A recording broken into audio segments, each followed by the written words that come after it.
I did all this by myself.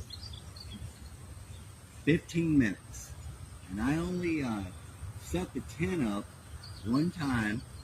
And this is my first time actually putting it in the truck. It took me 15 minutes. Now if I had 2 people, probably half that. So setup was pretty easy. And there you have it.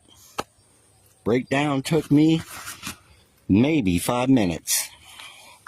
And that little cabin right in here.